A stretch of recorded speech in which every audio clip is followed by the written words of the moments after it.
오늘은요, 우리 지난 일주일 동안 다니엘 기도회를 통해서 7분의 강사 목사님을 통해서 우리가 간증도 듣고 은혜도 들었는데, 제가 그 새벽마다 묵상하면서 받은 은혜가 있어요. 그래서 좀 함께 나누고 싶고요. 다시 한번 여러분도 은혜 받았겠지만 제가 받은 은혜와 또 이해되지 않았던 부분들도 여러분께 한번 짚어드리려고 합니다. 자, 첫 번째 다니엘 기도를 여는 말씀은 오린교회 김문호 목사님의 말씀해 주셨어요. 오늘 읽은 말씀이죠. 예레미야 17장입니다. 제목이 뭐였냐면 여호와여 나를 고치소서 하는 주제였어요. 놀랍게요, 첫날 말씀이 너무 은혜스러운 거예요. 김은호 목사님이 하신 말씀이 굉장히 은혜스러운 말씀을 하셨어요. 그래서 한 3가지로 요약할 수가 있어요. 첫째는 뭐냐면 그 상황을 먼저 알아야 돼요. 그 예레미야의 상황이 어떤 상황입니까? 나라가 망했어요. 그야말로 풍전등화 위기에 막 포로로 끌려가고 블레셋이 포위 싸고 이제 망하기 일보 직전에 그와 같은 상태 속에 이 예레미야가 하나님께 올려드렸던 기도거든요. 그래서 기도할 때 그는 제일 첫 번째 자기의 신앙을 먼저 고백하는 거예요. 자, 그래서 영화로운 보좌 앞에 나오는 거예요. 자, 중요한 것은 뭐냐면 기도의 대상을 알아야 된다는 메시지였어요. 여러분, 기도할 때 누구에게 기도하는 겁니까? 그 하나님은 창세전부터 영광의 왕이셨어요. 영광스러운 분이셨고 여전히 하나님 보좌에서 세상을 다스리는 분이시다는 거죠. 그래서 미가야 선지자가 아방이 나 전쟁터에 나갈 텐데 넌 어떻게 생각하느냐? 그랬을 때 미가야 선지자가 이런 얘기하죠. 내가 하나님 보좌 회의에, 오전 회의에 참여를 했습니다. 하나님의 보좌가 있고 좌우에 천군 천사와 하나님의 정돌이 쫙 도열해 있는데 그때 거짓말하는 영이 하나님 저를 보내시면 아방 유혹해서 전쟁터에 나가 죽게 만들겠습니다. 내가 이 이야기를 들었습니다. 당신 나가면 죽습니다. 라고 가르쳐 주죠. 그래서 하나님의 영광의 보좌에서 결정된 것이 이 세상에 그대로 성취된다는 것을 가르쳐 주는 거예요. 그래서 이 세상에 되어지는 일은 그분에게 나가는 것이 기도라는 거예요. 근데 그렇게 나가면 무슨 일이 벌어져요? 하나님은 하늘 영광 보좌에서 각자를 위해서 예배해 놓으신 은혜 보따리가 있다는 거예요. 그래서 하나님 보좌에는 만일 최준학 목사 그러면 야, 최준학 목사를 위한 은혜 보따리를 준비해놔. 이미 이런 보따리를 준비해놨어요. 아니면 김 집사를 위해서 은혜 보따리 준비해놔. 여러분 개인별로 은혜 보따리가 다 준비됐다는 거예요. 그 영화로운 보좌는 은혜 보좌이기 때문에 누구든지 하나님의 은혜를 구하는 마음으로 나오기만 하면 하나님이 김 집사가 기도하러 왔습니다. 하나님 어떡할까요? 그래? 그 보따리 갖고 와봐. 그 보따리 주어. 이게 쌓아놓은 은혜라는 거예요. 하나님은 각자에게 여러분들을 위해서 쌓아놓은 은혜가 있다는 거예요. 그 은혜 보좌라는 거예요. 그것 좀 찾아가라는 거예요. 그것 좀. 근데 안 찾아가요. 그래서 우리가 천국 가면 놀라운 일들이 있을 겁니다. 뭐냐면 야, 그때 너 왜 기도 안 해서 힘들 때 내가 너 주려고 이 보따리 준비해놨었단다. 근데 너 이거 안 찾아갔어. 여기 그대로 있네. 이런 일들이 천국 가면 많이 있을 거라는 거야. 하나님 진짜입니까? 그래, 너를 위해서 준비한 건데 네가 안 찾아가서 여기 있는 거야. 이런 것들을 많이 보게 될 거라는 거예요. 그래서 그 영광의 보좌 앞에 나가기만 하면 쌓아두신, 나를 위해서 쌓아두신 은혜를 받을 수 있기 때문에 그 은혜 보좌 앞에 자주 나오라는 거예요. 영광의 보좌 앞에. 두 번째 메시지는 그러면 이스라엘 백성의 죄가 뭐냐? 생수의 근원 되신 하나님을 버린 것이다 하는 거죠. 하나님이 그들에게 생명을 살리는 힘, 생명수를 주길 원하는데 하나님을 탕자처럼 버렸다는 거예요. 우리는 참 희한해요. 하나님이 나를 불행하게 자꾸 만든다고 생각해요. 하나님께 나가면 하나님 나를 고생시킬 거라고 생각해요. 하나님께 나가면 하나님 나 행복을 빼앗아 간다고 생각한다는 거예요. 하나님은 주는 분이신데 그 하나님 자꾸 멀리 한다는 거예요. 탕자가 아버지를 얼만큼 멀리 했습니까? 먼 나라로 갔다고 그랬어요. 간섭 안 받겠다고. 근데 간섭이 복인데 간섭을 안 받겠다고 멀리 떠나서 나중에 비참해지는 거예요. 이스라엘 백성이 생수에 근원된 하나님을 버린 것이 결정적인 그들의 패망의 원인이라는 거예요. 그래서 우리가 생수에 근원된 하나님께 나와야 행복해지고 충만해지고 만족하고 채워주시고, 그분이 눌러서 주신다고 그래서 흔들어서 눌러서 주시는 분인데 빼앗아가는 분이라고 생각하기 때문에 우리가 오히려 더 다 빼앗긴다는 거예요. 이스라엘 백성의 죄는 생수에 근원되는 하나님을 버린 것이다. 그러면 어떻게 회복하느냐? 방법이 다른 게 없다는 거죠. 믿음을 가지고 주님 앞에 나오라는 거예요. 우리는 자꾸 환경을 바라보는데 환경이 문제가 아니라는 거예요. 환경이 커 보이는데 환경이 문제가 아니라 하나님이 문제라는 거예요. 하나님이 나를 고치소서, 당신이 고치면 낫겠나이다. 내가 병이 문제가 아니라 그분이 결정하냐가 중요하다는 거예요. 그분이 고침받아라. 그럼 고쳐진다는 거예요. 이 병이 어떠하건 내 상황이 어떠하건 내 상황이 아니라 그분이 뭐라고 하느냐는 거예요. 당신이 고치시면 내가 낫겠나이다. 저를 고치세요. 당신이 구원하면 난 구원받을 수 있습니다. 믿음을 가지고 나오라는 거예요. 하나님은 항상 믿는 대로 될지어다 했기 때문에 여러분 믿음을 가지라는 거예요. 믿는 대로 되는 거예요. 오늘 내 생애는 믿는 대로 지금 되고 있는 거예요. 내가 이렇게 믿었어요. 그러니까 이렇게 살아가는 거예요.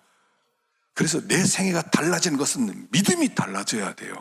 믿는 자에게는 믿음대로 되기 때문에 하나님 앞에 믿음으로 나와라. 그리고 내 영혼을 향해서 외쳐라. 내 영혼아, 어찌하여 불안해하고 두려워하느냐? 왜 이렇게 낙심하느냐?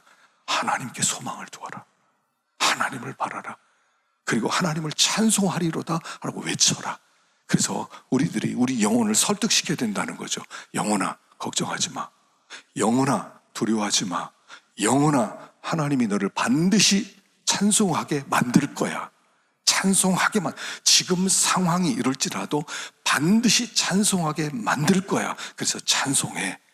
내 영혼을 설득시킬 때에 하나님 우리에게 치유의 능력을 보내주신다 하는 것이 우리 김원우 목사님의 메시지였어요. 원주민과 사랑에 빠져 무덤자리까지 반았다는 이 남자.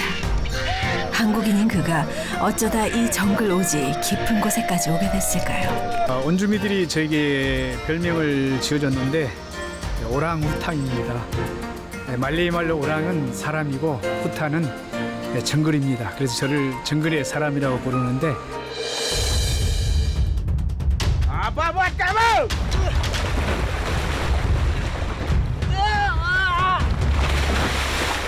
정말 사람이 아니었습니다. 그때 이 사람에게 제가 잡히면 죽겠구나 하는 그 생각을 했었죠. 힘들어 주저앉아 있는 박 선교사에게 한 낯선 소년이 찾아왔습니다. Ibu cuma datang. Datang padamu. Tolong, tolong, tolong. 지금은 여기서 거머리 전도왕으로 불렸습니다. 지금까지 병원도 안 가보시고 온 몸으로 퍼져버린 암덩어리. 누가 봐도 승산 없는 싸움이었습니다.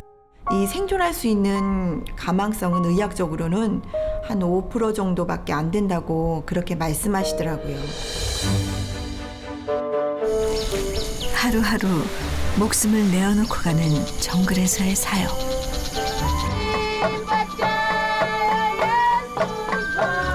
참 야성적인 복음을 전하는 게 제 체질인 것 같고 제 보람이에요.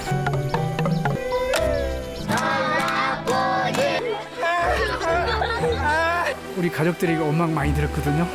원주민이라면 도치가 되어버려요. 나도 모르게 다 모든 거 잊어버리고 그쪽에 전념이 돼요.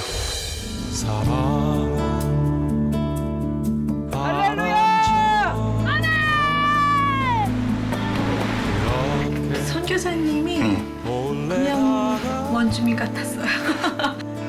정말 작은 선교사 한 분이 가서 그렇게 많은 원주민들을 사랑하고 섬기고 한 사람의 사랑이 이렇게 크게 영향을 끼칠 수 있다는 걸 다시 저는 이 영상을 보면서 느꼈습니다.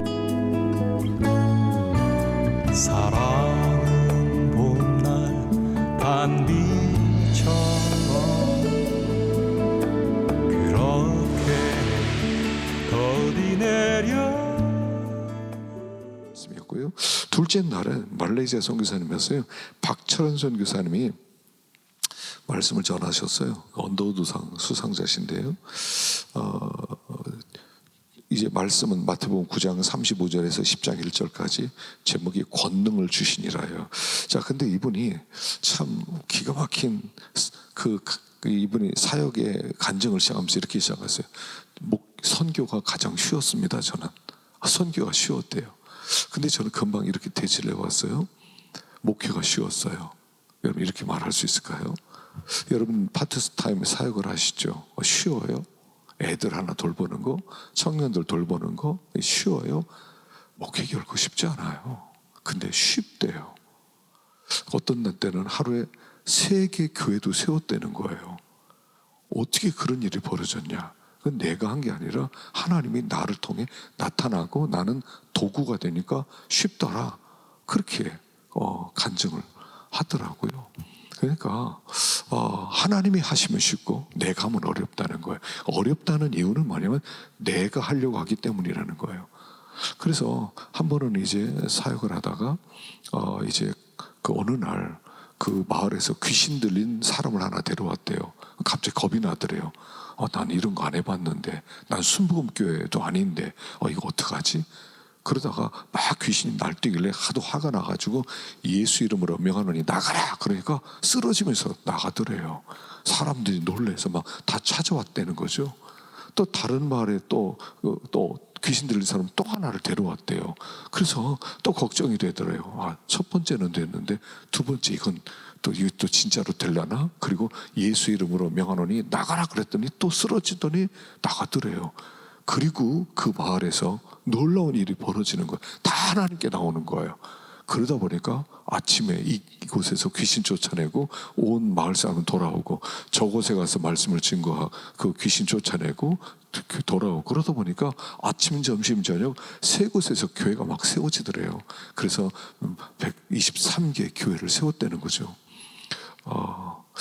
하나님의 능력이 나타나면 말씀에 우리에게 약한 것을 고치는 권능을 주셨다고 그랬는데 이론이 아니라는 거예요.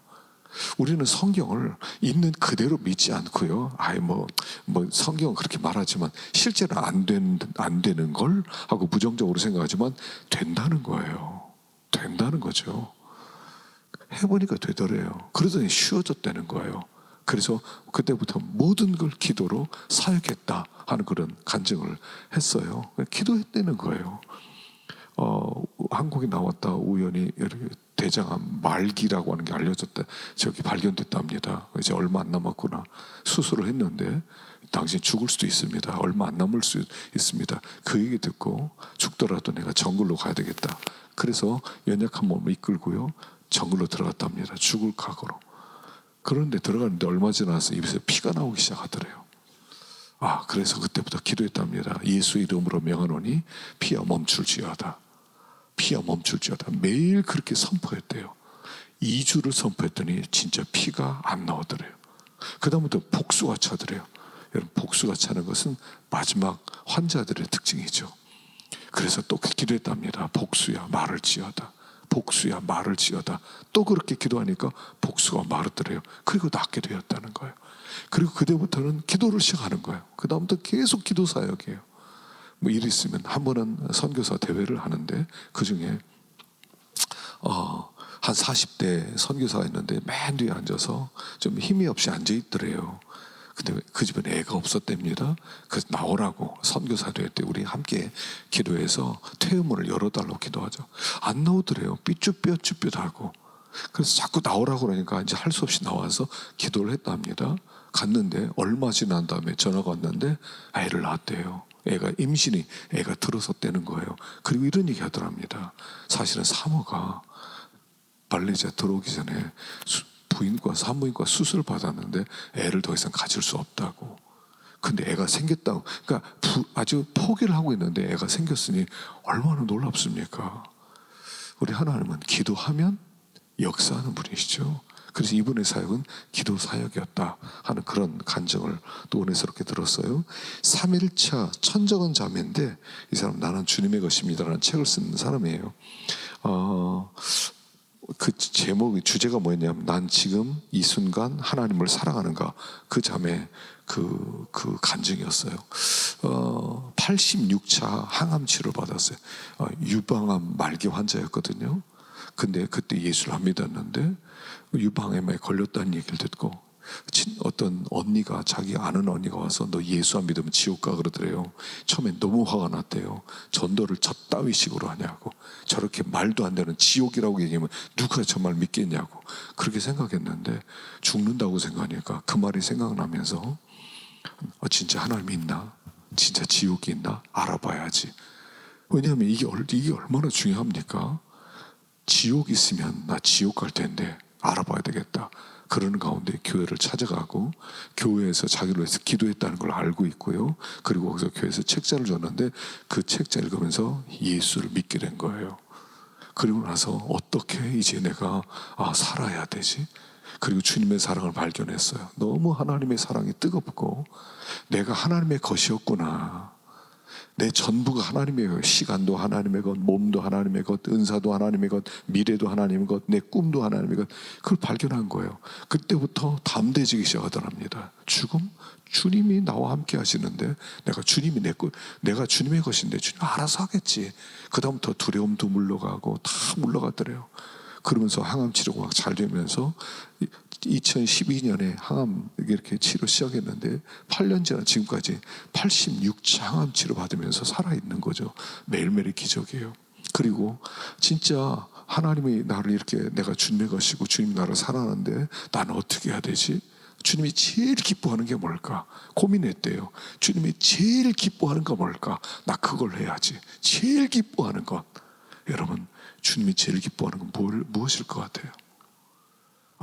전도하는 거겠구나. 예수 전하는 거겠구나. 그래서 복음을 증거하기 시작한 거예요. 암 환자들에게. 그리고 놀라운 역사들이 많이 나타나는 거죠. 이 사람이 썼던 나는 주님의 것입니다라는 책을 한번 여러분 이렇게 읽어보시면 그 간증 이야기들이 좀 자세히 나와 있고요. 이분 간증하면서 뭘 느꼈냐면 정말 주님을 사랑하는 여자다. 진짜 주님을 사랑한다. 그리고 주님과 막 살아있는 교제를 하는 것 같아요. 진짜 주님과 막 동행하는 것이 막 느껴지는 그런 간증이었어요. 나는 왜 저렇게 못할까 하는 그런 이렇게 회개도 하는 그런 시간이었고요. 지금 가장 중요한 것은 뭐냐면 주님을 사랑하는 것만 중요하다는 거예요. 어떤 것도 중요하지 않다는 거예요. 내가 산다 죽는다 뭐 병이 재발됐다 뭐 이런 게 중요한 게 아니라는 거예요. 한 가지, 지금 이 순간 주님을 사랑하는 것이 가장 중요하다는 그런 간증이었어요. 4일째 권호 목사님이었어요. 올해부터 합신대 설교 교수님이 되셨죠. 원래 국제신학대학원대학교 이분이 교수님이었다가 합신대 설교 교수가 됐는데, 이 권호 교수님의 책을 한번 읽어보세요. 설교학 책이 굉장히 잘 썼습니다. 그리고 연재 이렇게 되는 그분의 책을 그 글들을 보면 너무 그 책을 잘 썼어요. 생생한 정말. 근데 어쨌든 간에 이분이 기대했었는데 하여간 말씀을 전하셨어요. 마태복음 3장 16절 17절까지 진짜 나를 찾다는 주제였거든요. 그러니까 예수님이 세례를 받고 물에서 나오실 때 이는 내 사랑하는 아들이고 내 기뻐하는 자라라고 하는 말씀을 들었다는 거죠. 그래서 예수님 평범한 사람이었다는 거죠. 목수로서 평범한. 그러니까 세례를 받을 때 수많은 사람이 줄을 서서 세례원에게 세례를 받을 때 예수님도 그 중에 하나로서 세례 받은 게 뭐 특별하게 예수니까 따로 와서 세례 주겠다 이런 게 아니라요. 줄 섰는데 그 중에 한 사람이었어요. 그랬는데 세례 받고 올라오는데 주님의 음성을 들었다는 거죠. 그래서 우리가 사람들이 나를 뭐라고 하느냐가 중요한 게 아니라 하나님이 나를 뭐라고 하느냐가 중요하다. 그게 진짜 나다 하는 주제였어요. 그러면서 이제 이분 간증을 얘기했어요. 자기는 공부도 못했고 또 얼굴도 못생겼고 그리고 집안은 가난해서 돈도 없었다. 이 세 가지 컴플렉스 때문에 항상 자신감이 없었다. 그런데 고등학교 때 청소년 시절에 수련회 갔다가 주님을 만나는데 주님이 내가 너 사랑한다. 내가 너는 내 거다. 그 음성을 듣고 나서 그가 이제 인생이 바뀌었다. 그런 얘기 들으면서 하나님이 나를 뭐라고 그러냐가 중요하다는 거죠. 그 음성에 귀를 기울이라는 거예요. 그 세미한 소리, 사람들의 소리에 귀를 기울이지 말고. 세상에 사탄의 소리가 얼마나 많냐는 겁니까? 거의 90%는 사탄의 소리예요.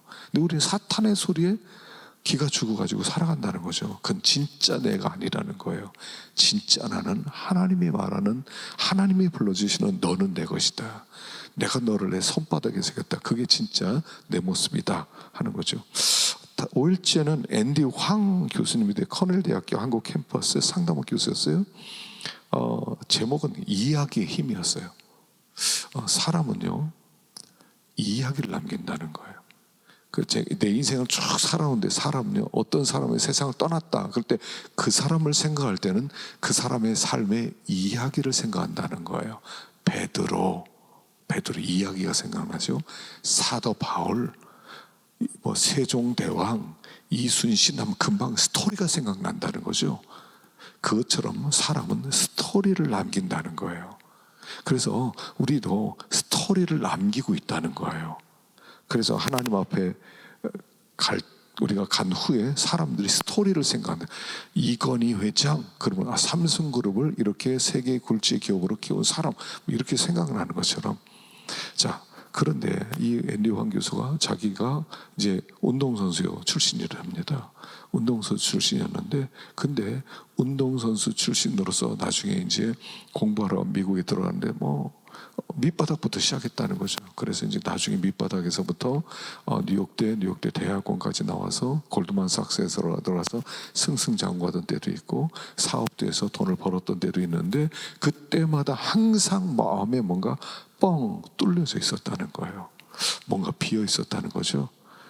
그게 뭐냐면 비어 있었는데 그게 비어 있었던 것이 하나님이 없었다는 거죠. 그래서 모든 걸 실패하고 골드만삭스 그만두고 사업 실패하고 일본 선교사로 단기 선교 갔다가 주님을 다시 만나고 주님을 만난 다음에 자기 인생 스토리가 새로 쓰여지기 시작했다는 거예요.